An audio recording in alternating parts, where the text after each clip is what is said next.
You're listening to the Huddle Up Podcast with Chad Jensen and Zack Kelberman. Join Broncos Country's deep divers at milehighhuddle.com and sound off. And now it's time to drop some knowledge. Okay, we are live, but we do have to let the stream breathe just for a second while we bring on our growing Facebook audience. And we're good. Welcome in, everybody, to the Huddle Up Podcast, presented as always by Mile High Huddle and powered by Overtime Media. I'm your host, Chad Jensen. With me, as always, my partner in crime, my fellow football priest. You know him, you love him. He is Zack Kelberman. Zack, the Broncos, this game started off on extremely unsettling footing. Drew Lock, interception on his first possession. But from there, it was all downhill, so to speak, in a good way. The Broncos bounced back, ended up defeating the Dolphins, and this was a game in which the Broncos were home dogs, 4-point dogs at home. And Drew Lock got it done. I mean, his stats don't look phenomenal. We'll go through it in terms of the box score.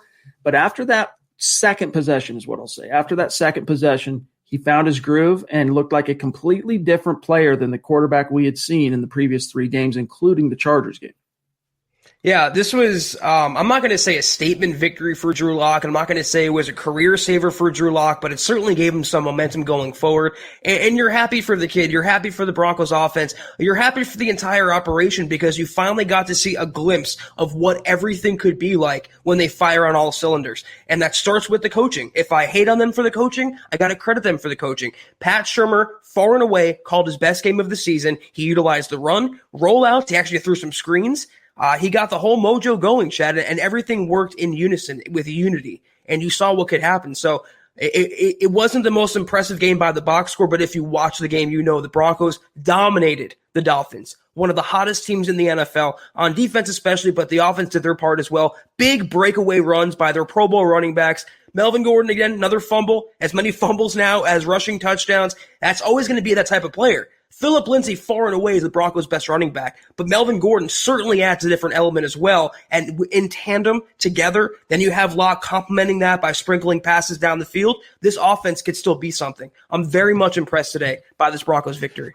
It showed that when you make a concerted effort to assert the running game and to figure out how to feature Phillip Lindsay and Melvin Gordon, it actually comes out in the wash to your benefit. Pat Shurmur, for whatever reason, over the last few weeks, man, he had completely just gotten out of whack with regard to balancing his game plan. And it wasn't just today against the Dolphins. It wasn't just a matter of the number of runs that the Broncos did. I mean, I'm just looking here off the box score. Gordon had 15 carries. Lindsay had 16. Pretty even distribution of the touches there. It was how Shurmur changed things up in terms of not just running the same old inside zone, outside zone, back and forth. And it put the Dolphins on their heels because no one had seen that yet as far as this Broncos offense and its rushing attack. So that was good to see. I was troubled, though, as you and I hopped off the halftime stream, the rapid reaction stream. We watched the Broncos march down the field in the third quarter and get within scoring range. They come up short on third down. And they opt to go for it on 4th and 1. Gordon gets stopped short. It's 3 points. That it would have been a gimme for Brandon McManus. It almost came back to haunt them in the fourth quarter. Thankfully, Justin Simmons gets the pick, seals the win. But so it's like you see steps forward from this coaching staff in terms of making good decisions and wherewithal and competency and discernment. And then it's that one step backward each and every time. I want to see this. I'm with you. This was a strong win. This is a win that should be confidence inspiring for this entire team, but it falls short of being a statement win just because, there's a few plays and a few decisions on the coaching staff's part that you want back. It's still we still haven't seen a full 60 minutes, but still, man, Broncos fans have to be riding high after this one, Zach. I think you can definitely make the case, though. This was a defensive statement win for Vic Fangio. I mean, considering when you allow 37 points to the rival Raiders and you come in facing a hot quarterback who's undefeated, a surging Dolphins team that's in the playoff hunt, and you hold him to 100 passing yards, if that, and you force his benching for Ryan Fitzpatrick, you force one of the hottest teams in the NFL right now to yank their first-round rookie quarterback in place of the veteran that they sat him for in the first place. I've killed Fangio this year for his lack of blitzing, his lack of aggressiveness, the Broncos' lack of turnovers. It was all there today. Even Simmons came up big in the end zone. They forced the game-sealing interception. The run defense was stout. They didn't blow assignments. Everyone played well in unison. The defensive line, Chad, missing Jarrell Casey, missing Shelby Harris, missing Mike Purcell, DeMarcus Walker, Deshaun Williams, Draymond Jones. Bill Kollar is the GOAT. And when everything works together, you get the production, you get the coaching. This Broncos team is a lot more lethal than people give them credit for. It's a shame it took them all this time to put it together. But if they can just use this identity now, this aggressive, hard-nosed defense with a dual-threat offense through the air and on the ground, they can make some noise over the duration of the season. I mean, even Sylvester Williams got in on the production side. He got banged up in the first half, but he had a nice tipped pass. Bill Kollar, you're right, man. He does a great job coaching that D-line. And one of the things he emphasizes is, hey, if you can't get home, get those hands up and coaching these guys and teaching them how to kind of have the right feel for when and how to get their hands up. And it has paid dividends for this team over I guess this is his 6th year now that he's been in Denver, 15, 16, 17, 18, 19, 20. Yeah, this is his 6th year for Bill Kollar. So I tip my cap to him. And you're right, man. It would take a village type of effort from that D-line, and the village came through. And it also was helpful, Zach, that you had Bradley Chubb and Malik Reed playing like fire. And this ties into Mr. Castillo's super chat here. We're going to get to these, as many as we can right now, because it's going to be a very active night. Appreciate that super, and it's good to see you, Mr. Castillo. He says the defense was great, but the game ball today has to go to the big boys up front. Great point, Zach. This was something that we discussed earlier on the game thread at milehighhuddle.com. It was a big theme. The Broncos offense, the offensive line, looked like a completely different unit today. And yes. Graham Glasgow, he ended up going. He started. He didn't finish the game from what I saw on the television broadcast. But what a bounce back. I want to talk about a statement game. This was a statement game for that offensive line, because before I serve this back over to you, this is a team that not only produced huge total yards. Let me just go through this. They had 459 total yards, and 189 of them, Zach, were rushing yards.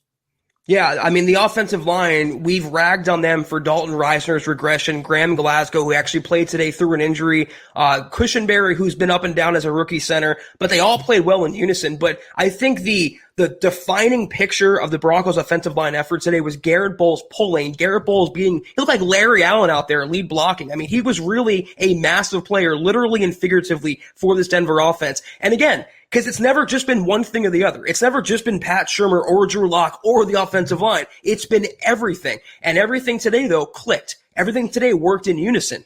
So that's why you saw what they did today on the ground. They gave Drew Lock protection. He was hit a few times, but it wasn't anything devastating. He played through a rib injury as well.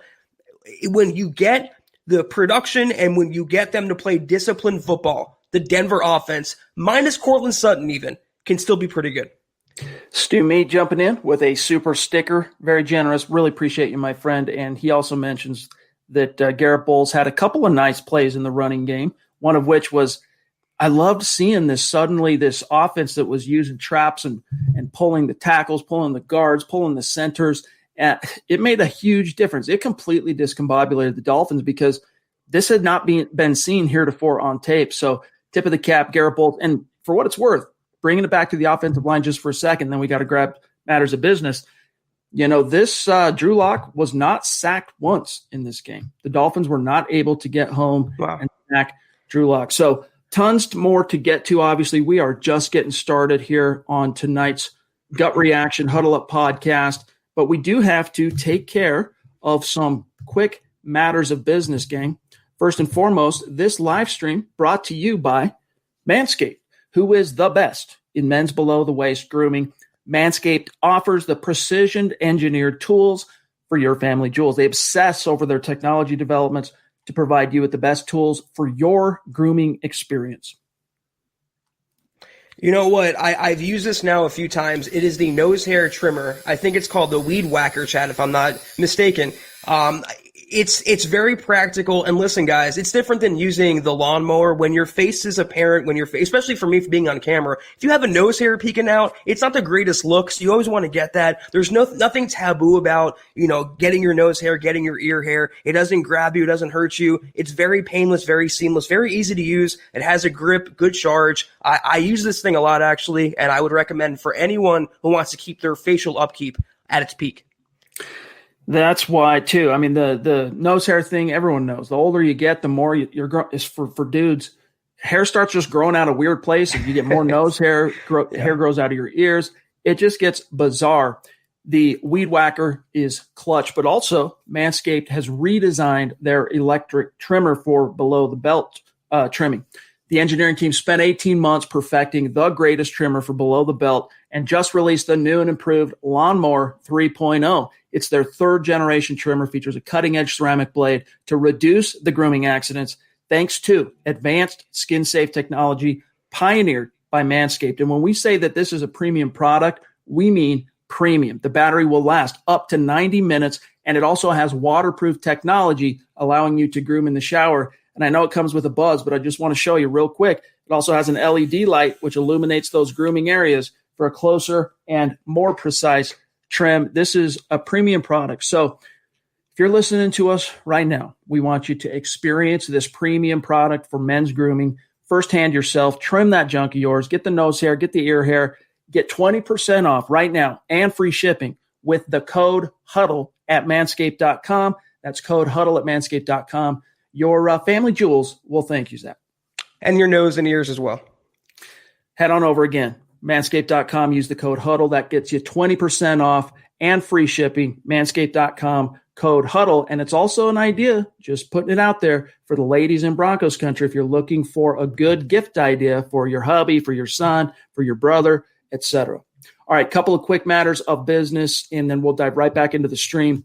Make sure you're following the podcast on Twitter at HuddleUpPod. Also the main account at Mile High Huddle. Also a gentle reminder, head on over to the merch store and get your swag on. Get yourself a football priest hat, get an MHH hoodie. There's face masks, there's mugs, there's tees, there's tank tops. There's a little something for everybody. It's another way to support what we're doing here at MHH. Shout out to our Facebook supporters. If you would like to become an official supporter of MHH on Facebook, it's easy. You just go to the page, facebook.com/Mile High Huddle. You'll see the big blue button, become a supporter. In fact, those of you watching right now on Facebook, at the bottom, you'll see the little option where you would put in your comment if you want to become a supporter. We have some big things planned as soon as this week that we are unrolling for our Facebook official supporters. And if you're not in a position to do those things, it's all good. Each and every one of you, we do ask, subscribe first and foremost, especially crucial on YouTube, especially crucial on Apple Podcasts. Like this video, number 2. And the litmus test is number 3. If you think Zach and I are doing a good job for you, share this video out there. That is the surest way for us to be able to tell if we are doing a good job. Help us continue to grow, and MHH and the Huddle Up podcast continue to grow at an exponential rate. And you can help that by sharing this out there to new, like-minded Broncos fans just like you. This is the Overtime Podcast Network. Broncos country, listen up. Coors Hard Seltzer is not your average seltzer. Rooted in Coors' long history of sustainability, is a brand inspired by a generation that wants to do good in the world with a mission to restore America's rivers. Coors Hard Seltzer right now is launching the world's easiest volunteer program. Never before has it been as easy and simple to make an impact and make a difference in this world. So whatever you're doing, here's how it works. By simply cracking open a can of Coors Hard Seltzer, you're volunteering. Our waterways, gang, are at risk. 80% of America's rivers are drying up. But through a partnership with Change the Course, Coors Hard Seltzer is helping to protect and restore America's rivers. The way it works, each 12-pack of Coors Hard Seltzer restores 500 gallons of fresh water to U.S. rivers and the communities that depend on them. The results? 1 billion, that's billion with a B, gang, gallons of water restored to 16 river basins across the U.S., including the Colorado River. And that's just year 1. 4 refreshing flavors, 1 cool cause. Enjoy naturally flavored black cherry, mango, lemon lime, and grapefruit. And the specs are in. Coors Hard Seltzer is 4.5% ABV. And Zach, it's only 90 calories. Chad, I gotta be honest, it's always good tasting a Coors Hard Seltzer, but it just hits differently after the big Broncos upset of the Miami Dolphins. It's crisp, it's refreshing, it tastes good, and also leading them into my Thanksgiving celebration, Chad, it's even that much better. You heard it. So join the world's easiest volunteer program by simply drinking Coors Hard Seltzer. You can volunteer to restore America's rivers. You buy Coors Hard Seltzer, you help restore 500 gallons of water into America's rivers. It's that simple. Visit CoorsSeltzer.com to find a Coors Hard Seltzer near you. That's CoorsSeltzer.com. For every 12-pack sold through 8/31/2021, Coors will purchase services from Change the Course to restore 500 gallons of fresh river water. Details at CoorsSeltzer.com. Celebrate responsibly. Coors Brewing Company, Fort Worth, Texas. All right, Zach, let's dive right back in to the topics that are on everybody's mind. This is the gut reaction, and it feels nice, Zach, to have a gut reaction after these 2 weeks of depredations with the Atlanta and the Vegas game, to have a victory to celebrate. And Kathy Lund, we love Kathy, what great member of our community and a superstar too in this community. She says, #pay Bolles. Zach, this is now what, 10 games? Do you have any doubt that this is a guy who is deserving of a long-term extension from the Broncos, carte blanche? And Chris Hernandez, 24-year veteran of the Air Force. We love you, my friend. Very generous super chat. Love you, dog. But Garrett Bolles, your thoughts? He had that, rough game or questionable game a couple weeks ago, and I thought to myself, is the old Garrett Bolles rearing his ugly head again? And he stabilized since then, and I just credited him for his blocking today. I think he deserves a contract. My last worry with him is that he's playing this well because he wants a new contract. And what is going to happen when he gets his new contract, especially if it's Juwan James market value contract as well. That's what scares me about investing in Bolles. Maybe a short-term deal, the franchise tag. He's more than deserved another shot in Denver for next year and beyond. But it's the price and it's the length of the deal and the commitment they make to him that I question, because it's never been about physical talent with him or upside. He's always had that. It's about the mental. And I wonder what's his mental inspiration this year, being the best that he can be or landing his long-term contract and making the Broncos eat their words. Honestly, just knowing what I know about Garrett Bolles and his character and his backstory and the whole 9 yards, I think that, honestly, this is not a player who I'm as worried about the fact that his best play is coming in a contract year. I think this is a guy that, frankly, was drafted as an extremely raw offensive tackle prospect, 1 year of playing left tackle at Division I level college football. And it took him some time to learn the ropes. And, he did learn the ropes, and that's a credit to Mike Munchak. But not only is this guy a first-round pick, Zach, Garrett Bolles plays a foundational position. I mean, if you look at the building blocks for a Super Bowl caliber roster, you got to find the franchise quarterback. That's still an open question. And you got to have that franchise cornerstone left tackle. Now, maybe that's not decided yet in terms of Garrett Bolles being that guy, but your hands are tied, in my opinion, if you're John Elway. You got to, at worst, you got to franchise tag him. But I would see what it would take to get him extended long-term.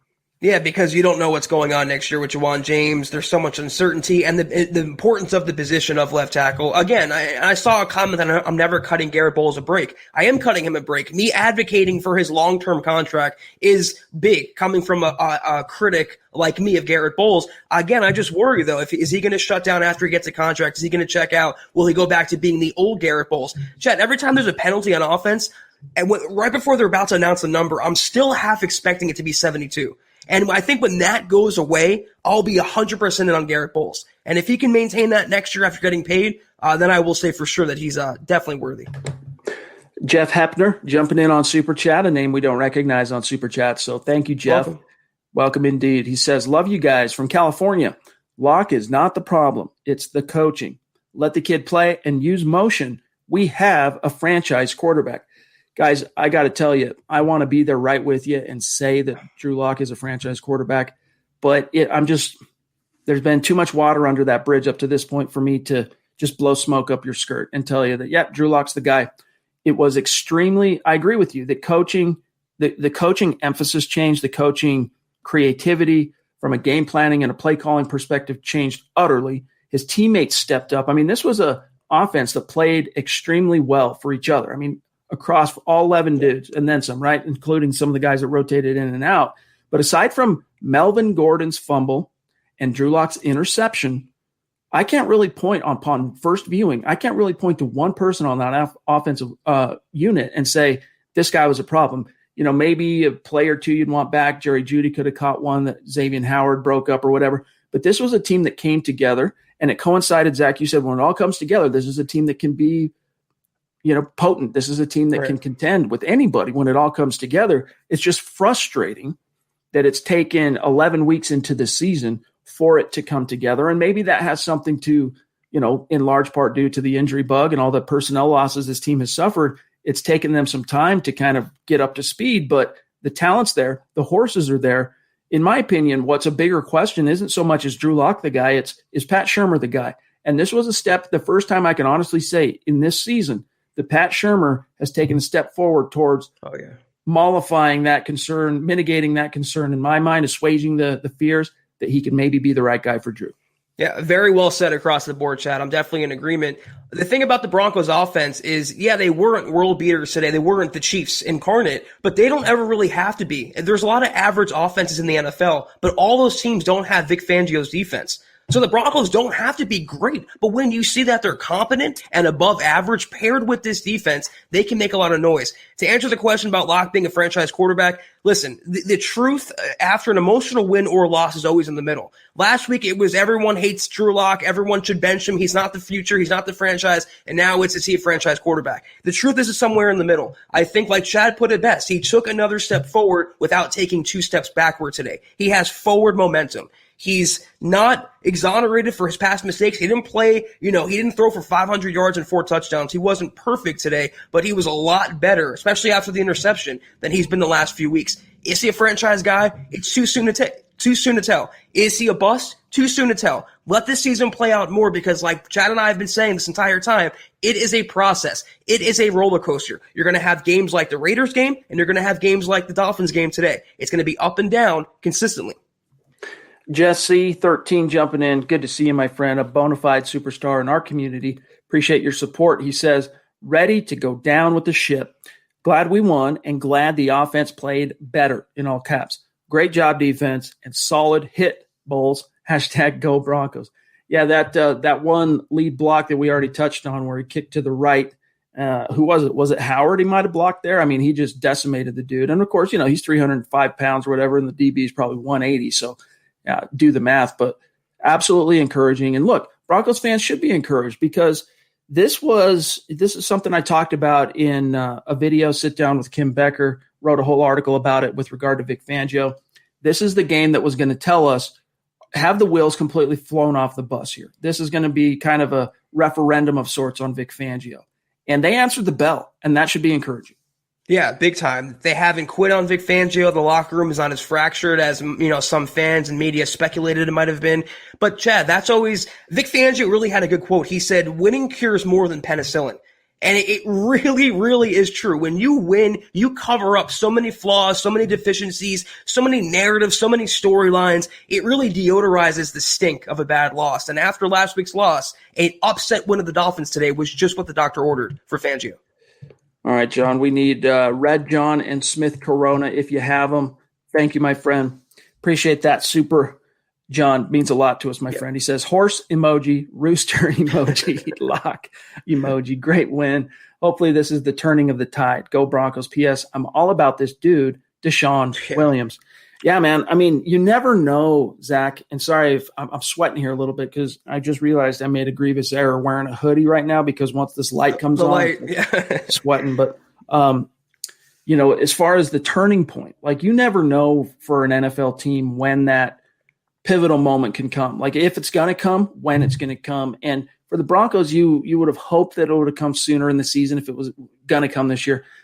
Week 11, it's kind of late. I mean, technically at 4-6 now, they're still in the hunt, but man, they got to overcome just 6 games. Basically, they got to be perfect to really put themselves in position for the playoffs. I'm not quite there yet, Zach, to even start thinking that way. These last 2 games really kind of dug that hole, but still, man, this could be that turning point. We got to see him do it again, though. What is it next week? The Saints, right? Week 12 in Denver, so it'll be interesting. the Drew Breesless Saints with Taysom Hill, he'd throw the worst deep ball, I think, in NFL history today. And if the Broncos play like they did today on offense and defense, they can beat the Saints. I'm not even thinking playoffs. It's not even really a goal of mine anymore. Would it be great if they snuck a wild card seed? Yeah. But if Locke can prove that he's taking forward momentum into 2021, and maybe even that Pat Shurmur, the light bulbs finally went off in his mind, the defense is coming together, if they can at least establish that from this season, playoffs are secondary. Answering whether Locke in this offense is the thing going forward is number one in my book. This is the Overtime Podcast Network. Corona, there he is. Appreciate you, my friend. By the way, Smith, if you're on Twitter, reach out and connect with us because we'd love to be able to shout you out after this show and out after each and every show. But I'd search for you, can't find you. Connect with us. Appreciate you. He says, game balls for the boys in the trenches. Great run game, despite a certain $16 million running back fumbling the ball yet again. Definitely game ball. This is the first time you're able to kind of catch the vision of what John Elway, Vic Fangio, Mike Munchak had for this offensive line. Garrett Bolles, dominant. Dalton Reisner, dominant. Lloyd Cushenberry, not looking like a rookie center. Graham Glasgow, playing hurt, banged up. Without studying the tape, I can't say for sure. But DeMar Dotson, solid. This is a building block this team can really kind of rally around. I mean, having stability and cohesion and just competence on the offensive line works wonders because suddenly your running game is productive and your quarterback has time to throw, which opens up all kinds of possibilities. Time to throw. How about time to step up into the pocket and not drift back? And good things happen when that happens. It's amazing when the Broncos offensive line protects their quarterback, what could happen. In terms of the defensive, let me just to hop on the last question about Deshaun Williams. Can we just thank Vance Joseph? It's one of the few good things Vance did during his tenure was bring him over from Cincinnati. He knew Deshaun. That was always his kind of boy. And Bill Collar has really manufactured him into a pretty lethal pass rusher. Him and Draymond Jones really make Jurrell Casey expendable. I know it's a pro so nothing right now, but these young defensive linemen is another little minor footnote of what could be a positive for this season. Definitely shout out to your boy Deshaun because not only is he getting his first meaningful NFL action in 2020 after just being this is a true road warrior, right? Just getting signed, getting cut. I mean, it's been half a dozen times, maybe more, that he's been handed walking papers in the NFL. And the Broncos cut him 3 times, if I'm not mistaken. He's got an interception this year as a defensive lineman, 2 sacks today. I mean, he is up there in terms of the feel-good stories of the year in the NFL. Definitely Denver's feel-good story of the year. Just love seeing that. Dale Rude jumping in. Good to see you, my friend. Thank you for the super chat. Connect with us on Twitter, my dog. He says, super excited to hear from the football priests, Chad and Zach. Thank you, appreciate that, Dale. And we are, of course, excited to talk with you. So appreciate the support, my friend. John, we have a couple in a row from Josh Ahlstrom. I don't know if you have access to those. I can do the old end around on the back end. Okay, good. Josh, appreciate you, my friend. He says, Locke, his deep throw accuracy is bad and not just this game. I agree that it hasn't been good, especially this season. Like, oddly enough, as a rookie, he was much more pinpoint as a deep ball thrower. This year, it's really wavered. And I think most of that has to do with what's been going on between the years and the fact that he's been battling an injury. And then suddenly the upswell of negative momentum from outside the building, media, social media, radio, you name it, fans included. It's all combined for him to just not be as good as he could be. But this was, if you're Drew Lock, this is another game where it's like, look, man, his stats today, okay, and again, this he played well, and you don't want to be a box score, scout, but his stats aren't anything to write home about, and yet the Broncos got a win, 18 of 30, 270 yards passing and a pick, finished with a QB rating of 75 yards, and then he also chipped in, Zach, 23 yards rushing on the ground, including a 14-yard pickup on 3rd and 14 to move the chains, which led to that first touchdown. So if you're Drew Lock, this is the type of game where it's like, hey, man, I know what I can do. I know what I can be. I can help this team. I can be the guy. I don't have to put it all on myself. And I think hopefully this is a telegraphed message to Pat Shurmur as well. Drew is not Peyton Manning. You can't open the game and call 10 out of your first 10 snaps, have 8 of them be passes. Like, you need to balance this thing out. And fortunately, the offense the running game and the offensive line, it all came together today. But without that, I shudder to think what may have happened. I'm just glad that it did happen, and appreciate you, Josh. What would have happened is they would have thrown 47 times like last week, would have lost again. When they kind of limit Drew Lock's passing attempts and lean on the running game, good things tend to happen. And you can maybe excuse his accuracy today because it wasn't good on the deep ball attempts on his rib injury, which makes it tough to kind of set back. He's also still battling the joint in his throwing shoulder injury. I mean, he's dealing with two injuries or ailments that really impact how far he can stretch and move and maneuver, but it's never been a strength of his game. His accuracy has always been questionable at best. Today, he just needs some more touch on his balls. I noticed they were just like straight lines, Chad, when he throws a deep ball. He needs a little more air under them, and that comes with coaching, I feel like. Good coaching and repetition. Josh Allen, same thing in Buffalo. I know that's a popular comparison for Drew Lock. He had accuracy issues as well. You can coax that out of a inconsistent, gunslinging quarterback like Lock, but it's encouraging that he stepped up today. He read his reads, didn't lock onto a guy after the first pick, and he delivered some strikes down the field. If he could just correct the deep balls, he'll be in good shape. Also from Josh here, he says, pay AJ and Simmons. I don't know about AJ. AJ had a few plays today, but earlier this week, he was made available to us in media. He had a Zoom presser. And he was basically asked to kind of grade his season so far. And he's like, yeah, I've been solid. But he brought up the fact that he doesn't have any of those game-changing takeaways. And Zach, the football gods delivered him one like right in the frickin' kisser today. Fitzpatrick just mails it straight to him, like hand-delivered right into the breadbasket on his first drives. Fitzpatrick's – did I say Fitzsimmons? Fitzpatrick's first drive. And he drops it. So it's unfortunate. I think Johnson is trending towards being that guy that you keep around long-term, and he's definitely a solid two-down thumper. Simmons, though, it's a tough situation because you've got Bolles that needs to get paid and Simmons. Both of them have been game changers. Bolles has been a game changer all year long. Like, he's been the one thing keeping that offensive line humming. Simmons, hot and cold, but now I'm starting to trend more towards he's a guy deserving of some of this all-pro, Pro Bowl buzz that he's been garnering, even though his first quarter of the season was forgettable. Like, he was not good the first quarter. But he's got 4 picks this season, and he could have had 2 today if a ticky-tack call on A.J. Bouye isn't made by these refs. You have to pay Simmons and Bolles. You have to pay Shelby Harris. You want to pay Phillip Lindsay. You like to pay Malik Reed, who's earned a new contract. I feel like they have to make some decisions. And when it comes to someone like A.J. Johnson, who is more known for his run support, is he a 3-down linebacker? And is he an elite 3-down linebacker? Are you willing to reset the market for A.J. Johnson?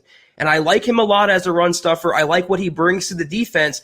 I don't think right now he's worthy of a $12 million a year investment over 4 years. I don't think he's that type of linebacker. He's an upgrade over Todd Davis as a run support guy, but him and Josie Jewell are kind of like mirrored players. So he's not a guy I would invest in. He's still under contract, Chad. You own him for next season. In terms of Justin Simmons, I think he's going to get a contract. To me, he still hasn't been worthy of like being top 3 highest paid, maybe highest paid for sure, but he still makes those plays, and he's still more prone to making those plays than not making those plays. And I would pay Justin Simmons any day over Kareem Jackson. I think they're 2 different safeties, and Simmons is obviously the bigger playmaker. And Jackson, 33 years old and really starting to show it, still makes plays close to the line of scrimmage and in the box. But that's really it, though. Yeah. Anyway, let's grab Dale, bona fide superstar and an MHH Mount Rushmore member. His face is etched up there in MHH Mount Rushmore. Appreciate you, Dale. Living in paradise across the Pacific in Hawaii. Really appreciate your generosity, my friend. He says, good to get a W. I agree. The play calling was more diverse and it took pressure off Lock, allowed players to get involved. This happening in Week 11 is on Shermer.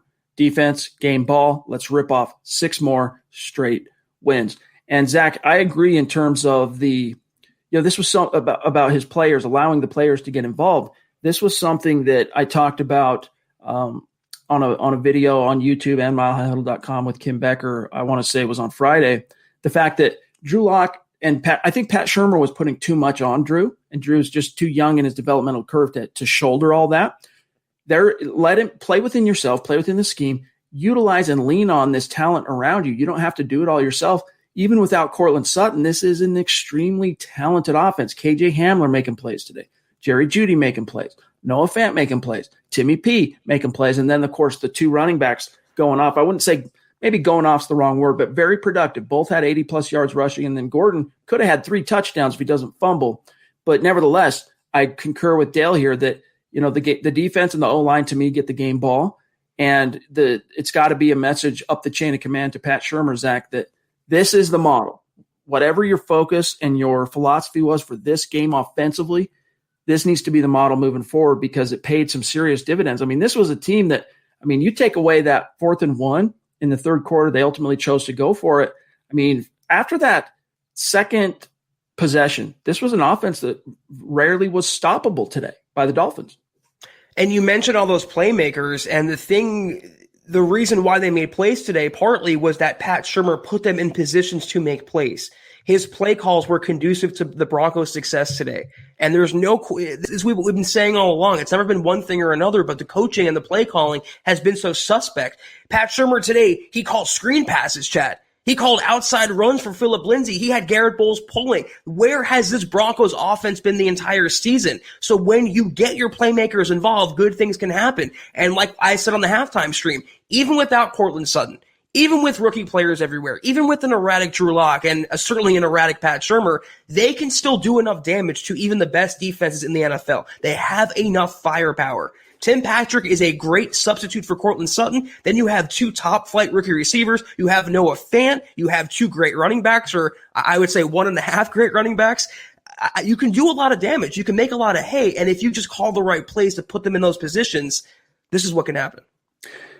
JL Avenger jumping in. Also, shout out to Bronco Batman, who says, Drew Lock is my QB. Appreciate your support, Bronco Batman. And JL Avenger, I want to talk about Paradise. This is a cat that definitely lives in paradise down there in Costa Rica. And we missed one of JL's super chats on one of last week's streams. And I said, we're going to make it up to you. This is a dedicated member of our community. And he's another guy, Zach, that proves Broncos country is not a geographic location. It is, in fact, a state of being. It is wherever you are. JL Avenger, we love you, my friend. Really appreciate your generosity and support. He says, here is to you guys. I sent a message previously. A better play calling today. Indeed, with all in all, a balanced game today. Hashtag Denver Broncos for life. Pura vida, Costa Rica. Zach, to his point, it's amazing what kind of dividends can be paid when you get complementary football on the field, all 3 phases. Even though the special teams was, I'll say today was average, no massive snafus. You still had 1, maybe 2 penalties, at least 1. But still, offensively and defensively, it was a complementary game. And I'll throw special teams in because you had Brandon McManus nailing a field goal or 2, and then you had Sam Martin booting the heck out of the ball in the punting game. So, and then there's Bronco Batman again. So your thoughts? Well, minus Deontay Spencer returning it out of the end zone. The special teams was for Tom McMahon's unit. They were pretty good today. But you look at the offense, and we mentioned this on the halftime stream, the balanced approach, never too run-oriented, never too pass-happy. They dialed up 30 passes for Drew Lock today compared to 33 runs, including 2 by Drew Lock for the Broncos offense. Phillip Lindsay got 4 carries last week. He got 16 carries today for 82 yards. I don't math, but that seems like a pretty good average, Chad. Melvin Gordon had 84 yards and 2 touchdowns. When you get the running game going, the offensive line can protect Drew Lock, and Pat Shurmur's calling the right plays. This offense can be something. We've been saying it the entire offseason and season. Alex Salazar jumping in. The stream jumped over your super chat. We can't show the card itself, but we're showing your comment and your name. Love you, Alex. Appreciate you. Yeah. A new name to the super chat. So welcome and thank you, my friend. He's just stoked. He says, let's go. Amen, my friend. And, this is a game that was just – I'm so happy for Broncos country because you got Thanksgiving in the United States this week, and you want to have something to hang your hat on and really settle in and enjoy because it's been such an upside-down year with the pandemic and then, of course, the weird election, and then you got the Broncos not starting off well, mainly because of injuries, and then here we are. I'm just happy, Zach, this team got a dub heading into, and it was an upset dub. I mean, you beat a 6-3 team today. Right. Granted, a rookie quarterback, but you beat a 6-3 team today that was red hot coming in. This was well-deserved dub. And that's why I wrote on Twitter, you can certainly make the case that this was the best win of the Vic Fangio era. You can talk about the Texans game last year. You can talk about the Patriots game this year, or the Chargers game. I think this was a statement win for his defense. It's not the Dolphins of yore. This was the Dolphins of now, a 6-3 Dolphins team with an undefeated rookie quarterback, and they shut them down. So very impressive win today. And I'm right there with you, Chad. I'm so happy for Broncos country. It's been a long process this season. Last week was among the rock bottom moments of the Vic Fangio tenure, so it's almost like a juxtaposition. And I heard that, or I saw a comment that Vic Fangio gave the game ball to Floyd Little after the fact, who's being moved to hospice care. That's a nice, very nice touch by Vic Fangio. And of course, we wish the Floyd family very well. The franchise, they called him, and the first bona fide Bronco Hall of Famer. Yeah, our thoughts and prayers definitely go out to Floyd Little and the Bronco family and Floyd's family. Behind me, you can see a ball up there, a signed ball on the shelf. That's from Floyd Little, bequeathed to me, gifted to me by the great Doc Bear.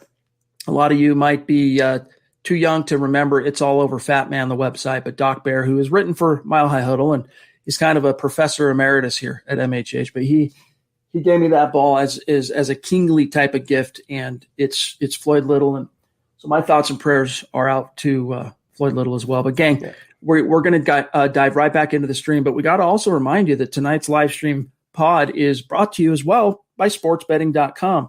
Right now, gambling is legal in the state of Colorado. Sportsbetting.com is the no-brainer for sports fans. Here's why. You get the sharp odds and low juice. They have their own in-house bookmakers, which means they are not a third-party provider of odds. That's where the reduced juice, the best prices come into play. Hassle-free bonuses, which you can roll over. That bonus money is yours after you bet it one time, whereas other sites range from 5 to 30 times before you actually can use that money. And then you get 24/7 live customer support, and it's always a real person in the US of A. But here's the kicker. Pay very close attention to this. At sportsbetting.com right now, you can get a 100% risk-free week of sports betting up to $1,000. Not just one bet, it's all of your bets. Here's how it works. You play for a week, you make your bets. If your losses exceed your winnings at the end of the week, sportsbetting.com will cover 100% of the difference up to $1,000, and you can roll that over after one time. So head on over to sportsbetting.com/Mile High Huddle. That's sportsbetting.com/Mile High Huddle, which is how they know we sent you, and capitalize on a risk-free week of sports betting up to $1,000. This is the Overtime Podcast Network. All right, Zach, we are still just getting started here. We're 40 minutes in, and we got a lot of comments, a lot of topics to get to. Kenneth Booker, still waiting for that email. I need your deets, my friend. Where'd he go? Where'd Kenneth go? Reach out, milehighhuddle@gmail, and send me an email. I want to get you a shirt. I want to get you a hat. If it's a shirt you want, let us know what the size is, and we'll get that out to you, man. We just want a small thank you for how dedicated you've been supporting MHH and all the podcasts. It's not just Huddle Up. You support all the pods, and we really love and appreciate it. He says, smart to run a play after Fant's suspect catch. Yes. And, that's one thing I'll tip my cap to the Broncos on at a few different points this year. It's been pretty consistent when it's one of those in-question type of plays. Shermer and Locke, for the most part, it's been Locke, have been wise, Zach, to hurry up and get on top of the ball and snap it before it can really be reviewed. And there was one last week in Vegas and one again today. Well, after Fangio's clock management snafus this year against Tennessee, against the Raiders, it's nice to see that there's better situational management. That's something we've hammered the coaches about this year, not just Pat Shermer, but Fangio and Tom McMahon as well. The Broncos all around, it's hard to really nitpick for a pretty dominant, in a way, victory, not by the box score, but they really took it to the Dolphins today, and I think they were the better team, and that started with the coaching, as it always does, Chad. It starts with the very top and all rolls downhill. Ian C. McClintock on Facebook. Appreciate you. He says, why did we go conservative after going up 2010 on offense? That's ridiculous. Zach, your thoughts? It's funny that this comment comes up because I said there's not much to nitpick. Yeah, when they got the ball back late in the fourth quarter, they went 3 and out. I think it was a Hamler screen and 2 run plays. It was such an unimaginative series by Pat Shermer, and it was like playing not to lose. It was prevent offense, so to speak. And he was calling a great game up until that point, and I think he didn't want to risk a lock turnover. He didn't want to do anything that would damage the game, but you'd like to see a little more aggressiveness than getting 2 yards and taking 30 seconds off the clock. That's what I was going to say is on one hand, like I agree with you. On the other, I understand the psychology here because Pat Shurmur, I mean, if anything, over the last few games, Drew Lock has proved that, you can't completely trust his decision-making. And so you want to still call if you're going to call a passing play, you want to call a high percentage passing play where you're not putting too much on him and, relatively simplified that late in the game. But I agree with you. Keep your foot on the gas. And on one hand, it's like, hey, the 4th and 1 trying to go for it in the third quarter. That's a sign of a coaching staff trying to keep their foot on the gas. If you're going to do that, does it have to be the same old Melvin Gordon up the gut? Like try something, like fake that and do it like the touchdown for that was wiped off the board in Vegas by the Noah Fant holding call, where it was a fake inside, Lock boots out, touchdown, something like that, something a little bit more imaginative. The Broncos guys were 11 weeks into this season. They have 1 4th down conversion. 1.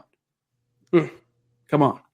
Yeah, that's actually a really good point. I don't really mind running the ball on 3rd down, but why an inside run? How about a toss? How about a screen for Phillip Lindsay? How about something a little more creative? But if that's the worst we can say about Pat Shurmur and a Broncos win, it's not too bad. All right, we got Richie jumping in up in Canada. Love you, buddy. Good to see you. That's a luscious beard, dude. I don't think I ever realized how legit your beard is, my dog.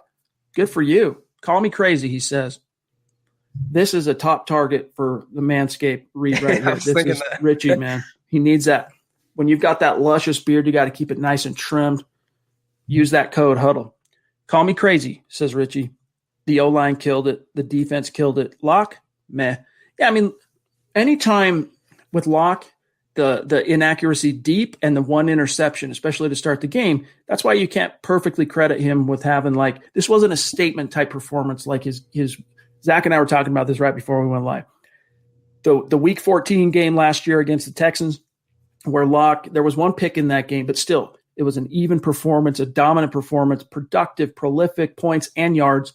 This wasn't that type of game, but he still did enough. Like, Zach, I'm not sure. I get it that the offensive line played well, and we've already credited the supporting cast on offense, but if the Broncos make a fateful decision to bench Lock after that pick, I'm not sure Brett Rippon comes in and manages to get the same type of production out of this unit that Lock managed to do. So he didn't light up the box score with his own stats, but 270 yards, and he distributed the ball where it needed to go for the most part. A few of those deep plays, you're like, man, dude, you got to work on that deep accuracy. But aside from that, after that pick, I thought he played very well. That's a really good point you make, and I think part of the reason why the Broncos won this game is because after that interception, it took on a whole different complexion, and Lock played pissed off after that, and it was a different kind of Drew Lock. We unlocked, no pun intended, the 4th quarter Drew that we want to see every week going forward. And Brett Rippon just can't make the same passes Drew Lock can. You can be the biggest fan of the guy. He's a smart quarterback. He's easy to root for. He does not have the arm talent of Drew Lock. And Lock made a lot of passes today, especially in the second half, that kept the chains moving, set the Broncos up. The strike down the middle of Tim Patrick, for example, that stood out to me. Rippon couldn't do that. So I'm right there with you. Even though the offensive line played well, the defense was great, I don't think Lock was meh. I think he was a notch or 2 above meh. I think he was good to a notch below that, so above meh, but below good. And it's good enough for the Broncos. If they have that defensive play and the running game gets going, you can win with meh. You can win with good. It doesn't have to be all pro. Well said. Jaden Torres jumping in. Thank you for that super chat.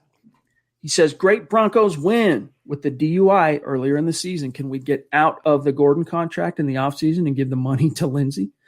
Yeah, I mean, I'm not sure exactly how all that works. That maybe we need to get Bob Morris on here to talk contracts and money and, loopholes and stipulations. I know that there was some doubt in terms of that DUI perhaps canceling out some of the guaranteed portions on his salary, but I really don't think the Broncos are thinking that way.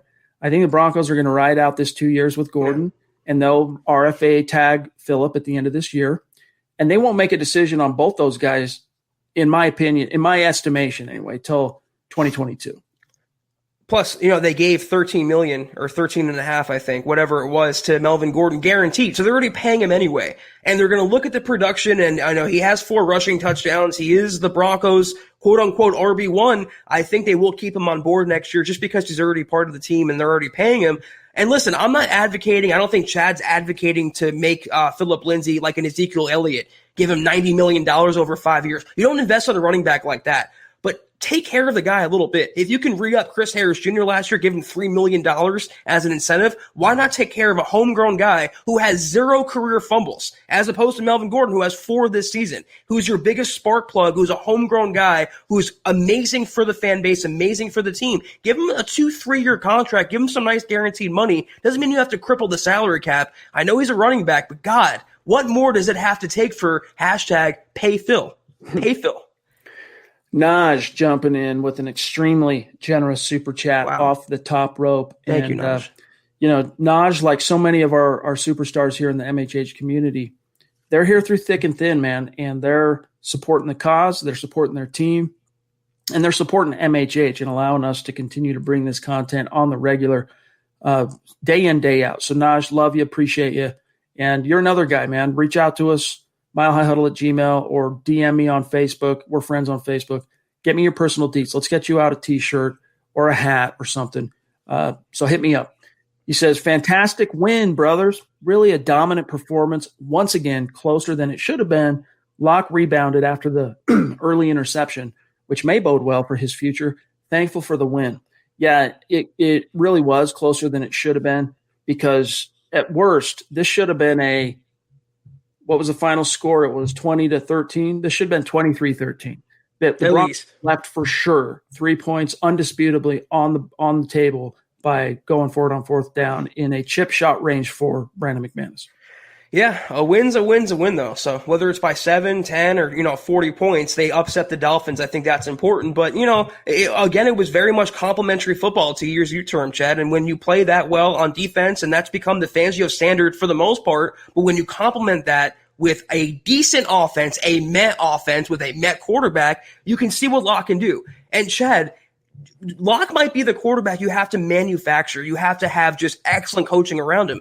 Our biggest question was, is Pat Shurmur that guy to manufacture him? Is Pat Shurmur that guy to develop him? And the answer to this point has been no. But if he does more like he did today, that answer could definitely change to yes. I like what I saw from the entire operation, not just one guy or the other. Mark Langley, this is our dog right here. This is a cat that goes way back. Mark, we didn't know Mark until we started taking the podcast into live streams. And ever since we started doing that, something like September of 2019, Mark has just been an ardent supporter and hardcore Broncos fan and listener, and a bona fide super chat superstar, MHH Mount Rushmore. It's good to see you, my dog.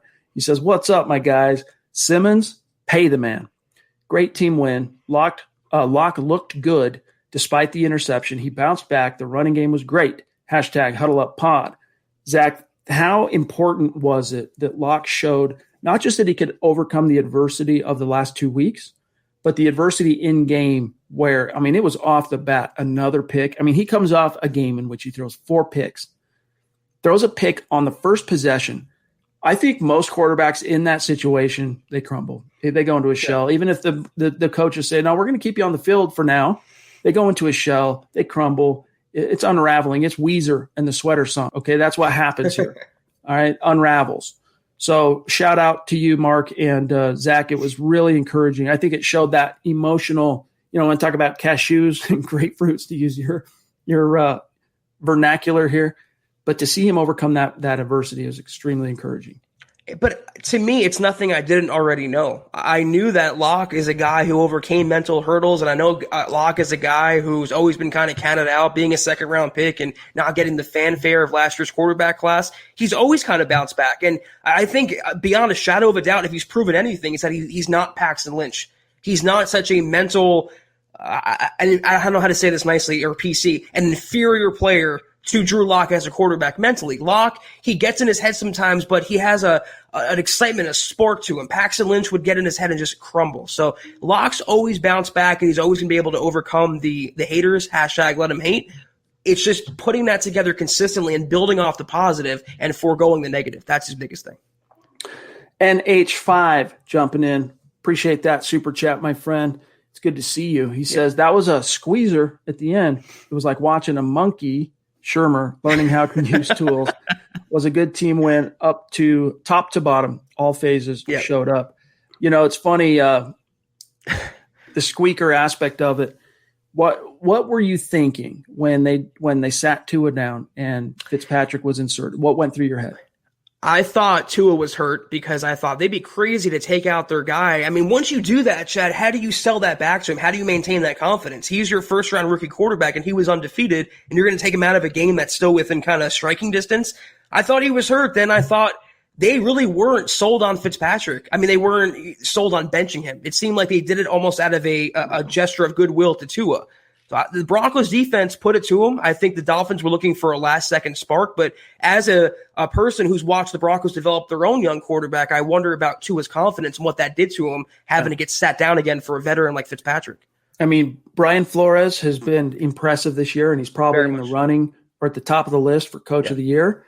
But I agree with you that unless he was legit hurt, and that last sack he took from Chubb got him and his foot kind of twisted weird, he might have been hurt, but the optics of him standing on the sideline, if your foot is injured, the trainers are not letting you stand on the sideline. So I think this was more of a coaching decision to try and they thought they had a better chance coming from behind with Fitz than they did Tua. Dennis, good to see you, my dog. Rocking the MHH dad hat like a boss. I miss you on Twitter, but I understand why you decided to dip out and cancel your Twitter. But it's good to see you in the stream, and we appreciate your support.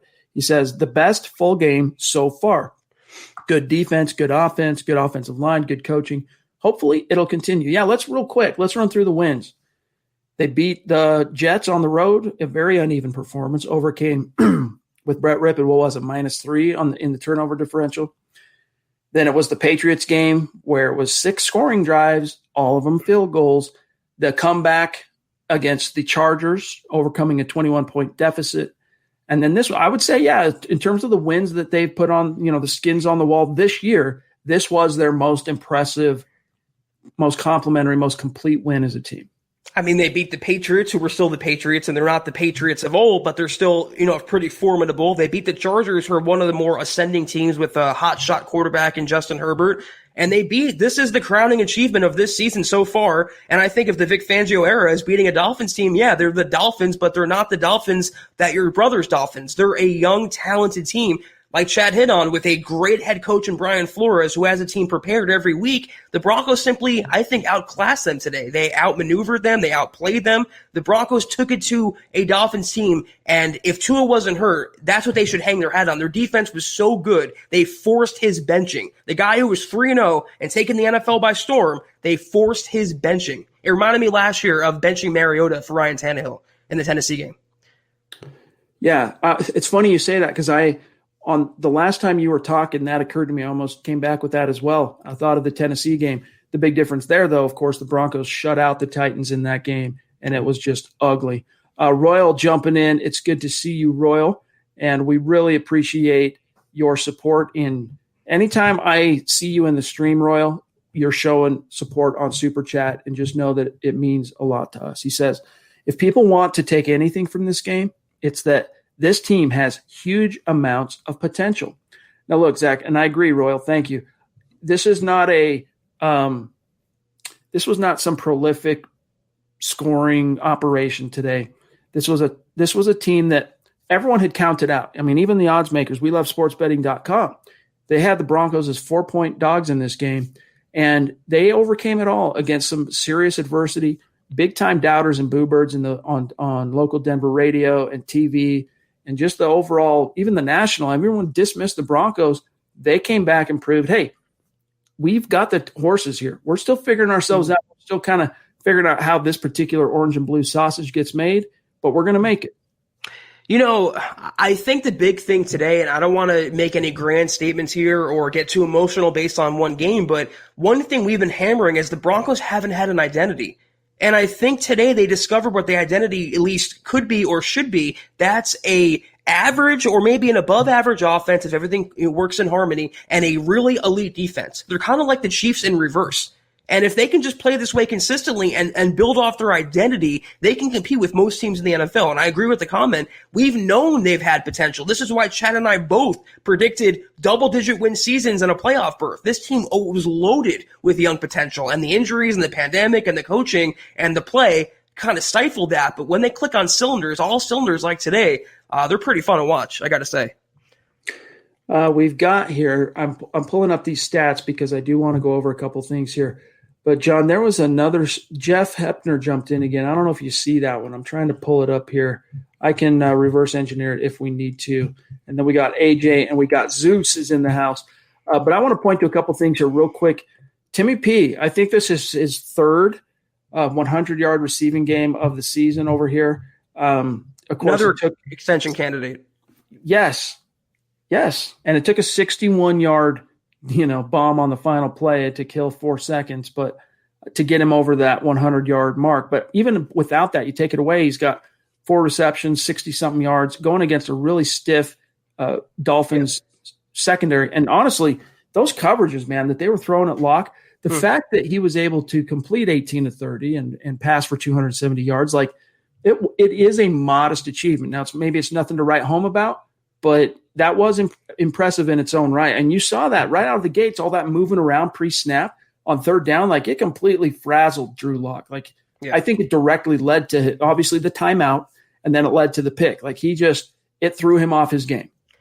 Tim Patrick, though, I mean, some of us have been saying this for a while. This guy can ball, and he's not Cortland Sutton, but he's not too far off that either. And going up against the Dolphins secondary, you mentioned it, Chad. They have Byron Jones, and they have Xavier Howard, and they have Brian Flores as defense. That is not an easy task for him to put up those yardage. Even if you take away his big gainer, that's a solid outing for a guy who's very much overlooked by a lot of the NFL. I'm a big Tim Patrick fan. Again, not a guy you break the bank on, but like a guy like Malik Reed, a very solid contributor who I think has earned a payday from Denver of some sort. Jeff Hepner jumping in again. Appreciate you. He says, love you, fellas. We love you too. The problem isn't Locke. He's legit. When we motion and protect the quarterback, he is for real. Hashtag in Locke, we trust. Zach, one thing from this game that was just made apparent, and I mentioned this during the halftime stream, is I'm to a point now where even though he can make plays on the run and off script, and I'm to a point now where when he does get outside the pocket, I kind of inhale and I hold my breath because I don't know what's going to happen next. And that's not good. Like you can say that about Patrick Mahomes, but you kind of know what's going to happen next. You might hold your breath when he breaks the pocket, but you know it's going to, 8-9 times out of 10 result in something positive for the Chiefs. With Locke, you just don't know. What that means though is, and we saw that today, when he's protected and he has the resolve and the mettle and the commitment to stay in the pocket and throw off his platform, plant throw, the ball gets delivered with velocity, it gets delivered with accuracy, and the Broncos put themselves in position. So hopefully this is a performance overall from the offensive line that continues. And the one thing I'm worried about, Zach, and I don't mean to put any cold blanket on this party here, is DeMar Dotson started at right tackle. He came back. But they also, the Broncos, activated Elijah Wilkinson off of IR last night. I don't know why they chose to do it then, but because they healthy scratched him. He didn't even dress today. But still, I hope they don't make the mistake of saying, well, he was our guy to start the season. Now that he's healthy, let's put him back at right tackle. Just when they seem to be kind of jiving as an offensive line. I think they activated him because of Glasgow's injury. They would have had him play guard because he has flexibility there. I don't want him anywhere on the field, so I'm happy Glasgow was healthy. In terms of Drew Lock, though, I'm a big Lock fan, as most of you guys know, and I think today was a stepping stone performance for him, but he has been the problem. I disagree with the comment that said he hasn't been the problem. He has. Last week was a deplorable effort by a young quarterback. It was all on Drew for the most part. It wasn't the coaching, the offensive line. It was on Drew Lock, and he's still not perfect. He missed a lot of deep balls today. His accuracy is still kind of wonky. He needs to settle things down and be sharp from the opening whistle. It was a solid performance, but to say he hasn't been the problem, I can't even say that, Chad. Neither can you. And even just you saw it today, even on balls that he completed, it's just a half beat late. The ball coming out, the read being made, the light bulb and the ball, it's just a half beat too late. And I remain committed to the idea that more time on task, you're going to see that gap continue to narrow to a point where he's on point, and you're not seeing that delayed read and that delayed finally getting the ball out. I mean, even on little outlets and quick outs and crossers and stuff, he's just a beat late, more time on task, and I think that'll come out in the wash. AJ jumping in, appreciate you, my friend, on Super Chat, and he says, Lock 1, 2 0. Lock 1, Great Herbert 0. So let's think about this just for a second. Of the quarterbacks drafted 2019 and to 2020, Drew Lock is 3-0 because I forget the kid's name that started for the Lions last year in Week 16, but he was a rookie. I know he doesn't really count in terms of what the topic here, but nevertheless, let's just keep it on 2020. Lock vanquished Herbert, and it was a duel. It took it took a Tebow-esque miracle at the end for Lock to overcome the deficit. And then Tua, Lock definitely, easily played better than Tua today. David Blau, the Lions quarterback, is that the guy from last year? Yes, I remember his name. It sounds like a Migos ad-lib. But, in terms of the young quarterbacks the Lock is facing, I know quarterback wins is controversial. Some say it's not because of the quarterback or it's on a quarterback stat. He still got the victory, and that's what Lock can do. When he plays a little above his head and when he has things working in his favor, he is good enough to lead a team to victory. And I saw a comment in the side here that says he hasn't done anything that the Broncos have won because of him. I choose to disagree. I think the Chargers game, they won on the strength of Lock's arm. He brought them back in that. Again, it's not enough to exonerate him or make him blameless for his struggles and his interceptions, but he has shown, I think, an ability to put the Broncos on his shoulder, literally and figuratively. All right, we have crossed the 1 hour mark, so we got to kind of rapid fire some of these remaining supers. We don't leave any of our superstars hanging, and especially an MHH Mount Rushmore stud like Zeus McPeak. Love you, bro. Good to see you. So happy that you got a win today, and you go into Thanksgiving week with riding high on a win. I love it. Appreciate you, Zeus. He says a win is nice for a change. Should have been a blowout. Our coaches are holding us back. I agree that it could have, you can go down the path of coulda, woulda, shoulda. There's still some points some forks in the road where you go coaching decisions and coaching snafus, play calls, etc., have affected this team's ability to really just go gangbusters. But I don't want to take away the one bone I'll pick with you, Stu, and I love you. But the one bone I'll pick with you is this is the first game where I can really honestly say credit to Fangio because this isn't the first game to credit Fangio in terms of defense, but Fangio's defense played phenomenal and completely confounded Tua, pressured him all day long. And Fitzpatrick got some yards, but he could not get the ball in, right? And then Pat Shurmur finally shows real recognition of what he's got and how to use it, and he shows that he can adapt and change and evolve in season. And so I'm more inclined coming out of this game to tip my cap to him and say, all right, better late than never, I guess. But that doesn't absolve them, Stu, of your point being that, coaching has held this. Coaching has been as much of a factor of this team's 4-6 start as anything else. I think the Broncos are always going to go as far as the coaching goes. And if the coaching is really good, they're going to go pretty far. And in terms of blowouts and reading the box score, it wasn't that on paper. It wasn't that on offense. But I think on defense, if you boil it down to a micro level, this was a blowout win for Vic Fangio versus Brian Flores. The Miami offensive line reminded me of the Broncos' early season offensive line. They were getting blown back every single snap. Austin Jackson, the Dolphins left tackle, was consistently racked and hurried and pressured and dominated by Malik Reed. Bradley Chubb had a great game today. The defensive line was great in the trenches. The defensive effort today by Vic Fangio was among the best I've seen in his tenure. And I think from that aspect alone, that was domination. I think that was a blowout. But a win is a win is a win. I'll take a 7-point victory. It's another thread that this game has in common with that Tennessee game, not just because there was a quarterback change, but just defensive domination on the part of Fangio. Corey H., good to see you, my friend. Really appreciate your support as always. A superstar in his own right. He says, I think this was Drew's best game. This was something you talked about, Zach, before we went live, that this was a statement game for Drew. Corey goes on to say, might have had better stats against Houston last year, but this Miami defense, much tougher. Definitely a much stiffer opponent this time around. He bounced back and was solid for 3 quarters. Give him more time. And definitely give him more time, Zach. The Broncos, at this stage, if they've proven anything over the last 2 weeks, it's that they are committed to giving him that time in 2020. Maybe a different decision will be made in 2021, depending on how these remaining games shake out, but they are going to give him the opportunity to ride this out and prove he can overcome adversity, learn on the fly, try and get his groove and whatnot with Shurmur and Mike Shula. Today was the first time where we can kind of go, all right, we can catch the vision, but it took the coaching changing. It took the coaching emphasis in the game plan and the philosophy turning in order for that to happen, which is no coincidence. Like, there's no coincidence that Pat Shurmur calls a better game and Drew Lock plays better and the Broncos win. We're not big believers in the coincidences on this podcast. Right. I tweeted before we went on and I said this was a signature win for Vic Fangio. And I'm stopping short of saying a stepping stone game or a statement game for Drew Lock. I think it was a stepping stone game for him.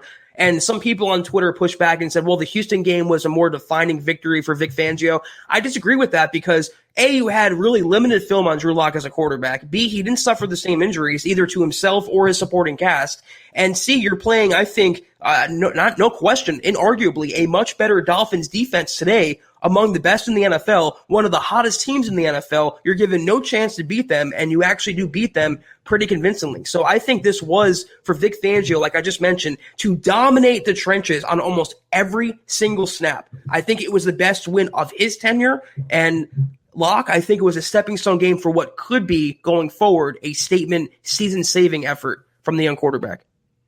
From James on Super Chat, really appreciate that generosity, my friend. He says, close to an all-around complete game. Best game of the year for the offensive line. No sacks allowed. Yeah, it wasn't just in pass pro. That's one of the things that's so encouraging, Zach, as I serve this over to you. They kept Locke upright, no sacks, but it's like someone on the Dolphins called each starting five's grandmother and said, and just like, read them the riot act or something, because this offensive line came out like they had something to prove, and they did prove a lot today. The whole offense did. And can I just throw this out there about Garrett Bolles? Can we call him Pro Bowls? Has that been claimed yet? I don't know, but I'm going to hashtag Pro Bowls. Spread it out there, guys. I love it. Huang Ji, good to see you, my friend. Thanks for the super. He says 30 pass attempts, 33 rushes, perfect formula. Pat Shurmur finally got his head out of his behind. Well said, Huang. And also Jess C jumping back in again to say this is for Miles, the mascot's flight suit with some fire. But yeah, as far as Huang's point, the 30 rush, the balance, it wasn't just the balance in terms of rushes to passes. It actually was the first time we've seen a Vic Fangio offensive coordinator call a game that fit his definition of balance offensively.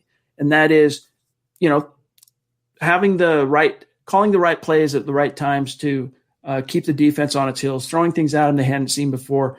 I don't know if Shurmur had to really dig deep into his repertoire. How many plays? I don't know if this is a Mike McCoy level, 1,100 plays in the playbook type of playbook, but he dug deep and changed. The running game was the most obvious component of the offense that just was completely different, not just in terms of execution and intensity, because that was on point today, but from a design perspective, it was night and day from the bland, uninspired inside-outside zone. And another thing, too, is when you call the plays, going back to Fangio's definition of balance, down and distance, not being so obvious, not being so repetitive, not being so transparent, that's a step forward for Shurmur.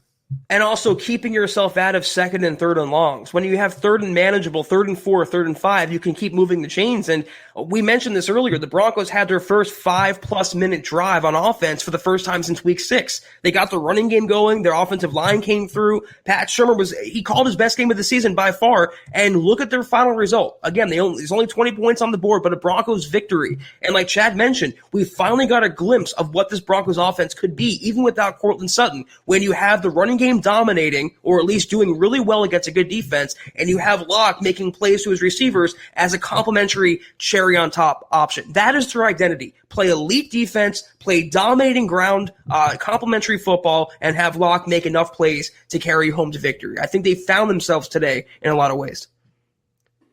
All right, I've got a couple. It's okay. I got one right here from Dennis Woods. Perfect. Thanks, John. There he is. Again, appreciate you, Dennis. He says, I can't wait for a 2021 full off season. Vaughn will be back. Sutton's back. Another year for Locke in the offense in the same system. How much better can we be next year? Yeah, I mean, that's the thing is if you continue on this track of Pat Shurmur kind of showing that he's getting a feel for this collection of talent and recognizing where he's failed and where he can be better, and it's a constant swell of improvement, that's nothing but good, not in terms of just 2020, but you want Pat Shurmur to work out. You want offensive continuity for Drew Lock if it does end up being Drew Lock again in 2021. And, more likely than not, it will be Drew Lock again in 2021. You want that foundation and continuity because if that's just another thing Drew Lock has suffered from. It's another reason why, why I think he ended up becoming a second-round pick instead of a surefire first-rounder is he had constant turnover at the offensive coordinator position at Missouri. And, it didn't allow him to fully reach his potential as a college prospect. And you could argue 2 years into his career now, 2 different OCs, it's affected his ability to reach his full potential as a pro within that 2-year swing as well. I think when it comes to how good the Broncos can be next year, there's so many questions and dominoes that have to fall. Is it the same coaching staff? Because like I mentioned before, they're going to go as far as the coaching takes them. And with Vic Fangio in place, we can pretty much safely assume they're going to have an elite defense week in and week out, keeping them in ball games. But in terms of the offense, even with Sutton back, is Pat Shurmur going to be the play caller? Is Shula going to be the quarterback's coach? Is Locke going to be the quarterback? Are they going to have the same offensive line? We saw today what they could be. And if Shurmur can build off that, then he would go a long way toward, I think, justifying his position as Locke's developmental tool, as the teacher to Locke's student. But if they go back and revert to their play like the last couple weeks, you have to question whether, even for the sake of continuity, even the sake of disrupting that again, maybe bringing in a younger guy or a guy more in tune with Locke's play style, would that be more beneficial? But again, that presupposes Locke's a quarterback next year. How good can they be? Chad, we both predicted 10 and 11 win seasons, playoff, the year of Drew Lock this year. We both predicted that. They can be as good as the coaching takes them. They can be very good. They haven't been to this point, but we saw an inkling today of their potential, and it's pretty bright. All right, we really do have to rapid fire these remaining supers because I got some things with regard to MHH business I got to take care of on the written side, a lot of different articles that need to go up. So Darlo jumping in. This is a name I don't recognize, Zach, on Super Chat. So welcome, Dario, and thank you for your support. Yes. With a player like Malik Reed stepping up, how likely are we to move on from Vaughn, and do we pay Simmons? The Simmons thing we've kind of broached already, but what are your thoughts? I haven't seen anything as great as I think Malik Reed has been this year. I haven't seen anything from him that makes me go, if I'm John Elway, yeah, time to turn the page on Vaughn. If anything, this year has proven to me that maybe I underestimated how integral Vaughn is to this defense, and I think he's going to get his final year carte blanche, Von Miller, with the Denver Broncos in 2021. Hey, right, exactly. As good as Malik Reed has been this year, and today he was great today. Von Miller is still Von Miller, and Von at even 80-90% is still way better than Malik Reed. I think Reed, though, he deserves a contract extension to be paid a little more than he's making, about $600,000 this year. But I think the Broncos finally found their number 3 pass rusher behind Vaughn and behind Bradley Chubb. You don't have to get rid of them. It's nice to have insurance policies. Remember Jeff Holland? Remember Shaq Barrett and Shane Ray? All those, they failed those.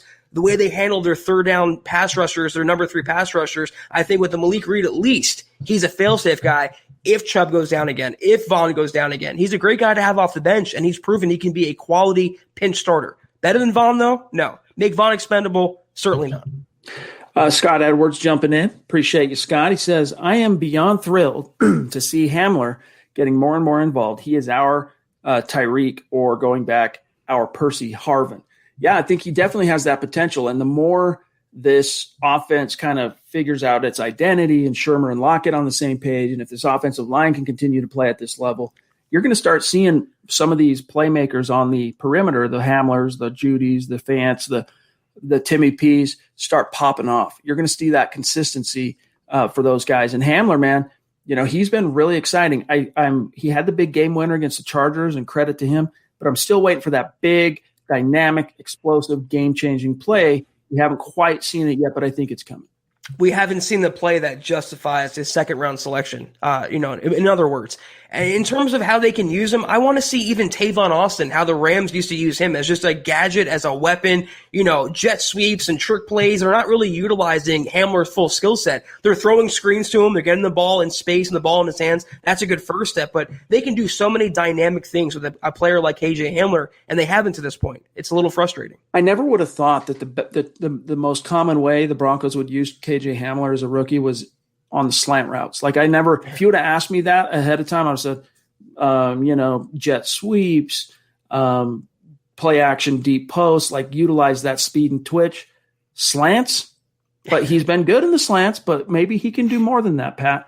Carlos Oliva, good to see you, my dog. He says, Carnalitos, good W. Does Vaughn come back this year? I really did this year in 2020. It really just depends on how November closes out, because let's take a quick look. They got one more game in the month of November, and that's going to be against the New Orleans Saints next week. So let's say they win, just for the sake of this question, Zach, and you get to 5-6, because there is a 7th spot that has opened up in the playoffs. The Broncos will be in the hunt if they can get that win. I think Vaughn would come back, provided he gets cleared by the coaching, by the medical staff. But if they end up losing their last game in November and they fall to 4-7, I don't know. I'd probably put it at like 30% likelihood. Yeah, and I think even in a best case scenario, if he does come back, he'd be used as a DPR, which is designated pass rusher, third downs only, pass rushing situations only. He wouldn't be a full-time contributor, especially with Bradley Chubb going back to prior form and Malik Reed breaking out this season. It'd be nice having Vaughn back, but at Vaughn being limited, Vaughn risking further injury, is that worth it in a non-playoffless season? Or getting Vaughn back perfectly healthy for next year and having him be just as motivated? So even if he does, don't expect him to be the Vaughn of old. It's a very limited Von Miller in 2020. Bobby Digital jumping in on Super Chat. Appreciate that support, Bobby. Reach out for all of our Super Chat superstars. This is for everybody, but especially our Super Chat superstars. Make sure you connect with us on Twitter, because we like tagging you and shouting you out after each show. Let's hope, says Bobby, we can keep this momentum next week. Amen to that, because you got a Saints team that, you're without Drew Brees, but it's a very talented opponent, and it's going to be a tough task, but it's in Denver. And then Freddie D jumping in. Thank you, Freddie. Thank you. Happy and grateful for the win, but we have to stop running the ball on 3rd and 9. I think in those situations, that's just an example, Zach, of Pat Shurmur being a little traumatized by Drew Lock's erraticness and lack of ball security over the last few weeks. If he continues to play like he played today, I think you'll start seeing Shurmur be a little bit more. I mean, it wasn't always a rush on 3rd and 9. I mean, again, that first touchdown drive, 3rd and 10, you convert over the middle to actually, I think it was a 3rd and 14. It was a 3rd and long to KJ Hamler, and then Locke on 3rd and 14. They call a pass play. He rushes, stretches, tippy toes, converts it, moves the chains. So, but yeah, I mean, you need more imaginativeness on 3rd down than Shurmur has shown for the most part throughout this entire season. There's a reason why the Broncos are ranked bottom 2 or 3 on 3rd down. I never like personally, I'm not saying be aggressive for the sake of being aggressive, but I don't like, giving up on series or playing not to lose or playing scared or playing prevent offense. I don't mind them running the clock there and running the ball, but why 2 inside handoffs? How about a toss outside? How about a screen pass? Something high percentage that keeps the clock running, but gives you at least a chance to make the 3rd down. That's the only, nit we can pick with Pat Shurmur. And again, if that's the only one, it's not too terrible. All right, 2 more, and then we got to dip out, starting with Mr. Boggins, longtime superstar, helps us out now on the Facebook MHH Superfan group as a moderator. Good to see you, my friend. He says, Zach, are you ready to eat some crow on ... Simmons? Thought I was going to say Shurmur. LOL. Nope. Still bad. Simmons, I'll eat some crow on that, because I've been, you get these articles from PFF and the grades, he's a top graded safety, and you get all these different hype articles on Justin Simmons. I haven't seen the play matching those grades. Unlike last year, the play matched the number 1, number 2, number 3 safety grades that Simmons was garnering. But these last few games, the play is more closely matching the grades you're seeing from PFF. So I'll eat some crow on that, Zach. Well, I mean, with Garrett Bolles, relatively speaking, I took the whole crow and put it in my mouth. I ate the whole crow raw. with Justin Simmons, maybe I'll eat a forkful, but even that, Chad, it's like he had a nice pick today, but he's still kind of a liability in coverage. He was a step slow last week on the Jacobs touchdown. We all remember the Darnold play this year in the Jets game. He's been like a top 10 safety, but more toward the bottom, 9 or 10 than a top 3 guy. So I'm not really eating that much crow on Justin. When he changes a game, when he has a game-turning play, not just, the interception today, then I will eat more crow on him. But to pay the guy $15 a year, would you do that, Mr. Boggins? I certainly would. I don't know. I'm on the fence on that particular topic right now. TBD, to be decided. Right. Dale Rude, 2 more, one from Dale, one from Kenneth, and then we got to go. Dale says, I still think we need to see Gordon and Lindsay on the field together at times. I just don't know. There's so many playmakers on this offense. Like, pick your poison in terms of Pat Shurmur. It's really a smorgasbord. The more you overthink it, I think the less you get, the farther away you get from where you really need to be as a play caller. And that is KISS. Keep it simple, stupid. What are you going to do with Gordon and Lindsay on the field? Like, what are you going to run? Are you talking about a passing play? Because as a running play, Gordon's not going to lead block for Lindsay, and we sure as hell know Lindsay can't lead block for anybody. So I get what you're saying, though. Creativity, utilize them more. And today was the first time, like, you really noticed, hey, guess what? Phillip Lindsay and Melvin Gordon are on the same team together. Like, this was the first time that was made patently obvious and evident. So thank you, Dale. And then last one here from Kenneth, we got to go. He says, I like the quick pass to Judy. He made a move for 7. For 7 yards. Yeah. Judy, Judy today, Zach, I'll get your take and then we'll dip. Judy today was a quintessential Jerry Judy rookie game. Had a couple of 2 or 3 nice plays and then disappears. But by and large, I think Judy, if you compare Judy's rookie season to Courtland Sutton's, not even close. Courtland Sutton played really well to open his rookie year. Then they traded DT. And then he was expected after Sanders went down to be the man. He wasn't. He was basically disappeared down the stretch in 2018, whereas Jerry Judy was asked out of the gates, you got to be our number 1, basically. Even though Patrick's kind of grown more into that, the onus has been definitely on Judy, and he's been a more consistent producer than Sutton was as a rookie. So I think that speaks well to what the future holds for Jerry Judy. A lot of Broncos fans, or I shouldn't say a lot, but some Broncos fans were down on him considering his lack of production. Then you watch the Cowboys-Viking games today. CeeDee Lamb and Justin Jefferson both caught impressive touchdowns. When you have rookie receivers like that in the same draft class, they're balling out, and your own guy's not doing so well, you're going to hear the criticism. Today he went 3 catches for 37 yards on 8 targets. His long was 22. So, he made 22 yards on those 3 catches. He had a couple drops. He's still learning as he goes along. I don't think his chemistry there with Drew Lock is down yet, Chad. I think Lock's chemistry is a lot more further along with KJ Hamler, Noah Fant, Tim Patrick, even Melvin Gordon on passing plays than it is with Jerry Judy. That's going to come with time. He's still an explosive guy. You see his footwork. He makes yards out of nowhere. He will be okay. Just give him some time.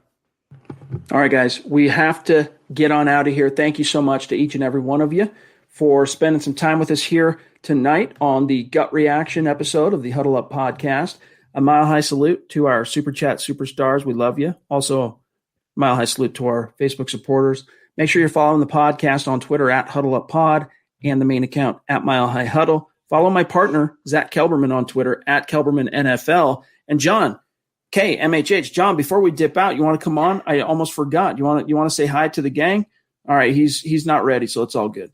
But John K on Twitter, at John KAYMHH, the producer that keeps everything humming behind the ones and twos. We love you, John. Appreciate you. And Chad, he was the only one predicted victory. Let's give John a little shine right now. Thank you for reminding me. I almost forgot. We were talking about this after we completed the halftime stream. It's looking like the Broncos are going to win this. And Zach's like, yeah, no one picked him. John's like, I picked him. I picked the Broncos. John doesn't, he's not, his first focus is not writing. Let me just put it that way. His focus is producer on the pods and on YouTube and stuff like that. So he's not included in the written version of the Mile High Roundtable, but he is on record of picking the Broncos. He was the only MHH staffer this week that picked the Broncos to win. So tip your cap, Mile High salute to John K. Props to you, my friend. Hey, guys, don't forget, you got Black Friday rolling up on you. Get on the Manscaped code right now. Use Huddle. Get the lawnmower. Get the weed whacker for the nose. It's a great gift. 20% off plus free shipping Get your Christmas. You're wondering what to get the dude, that Broncos country fanatic, something for Christmas. That's the answer right there. And then, guys, before you dip out, like this video. It helps so much. And if we did a good job for you tonight, share it out there. But, Zach, we'll be back tomorrow night for the aftermath and kick off a Thanksgiving week of podcasting here at MHH. So we'll see how the dust settles, so to speak. But have a great start to your week, bro. You too. And as you say, we'll let our hair down tomorrow's episode, analyze the game, and get more into it. So see you guys then. You've been listening to the Huddle Up Podcast. Join Broncos Country's deep divers at milehighhuddle.com to keep the conversation going.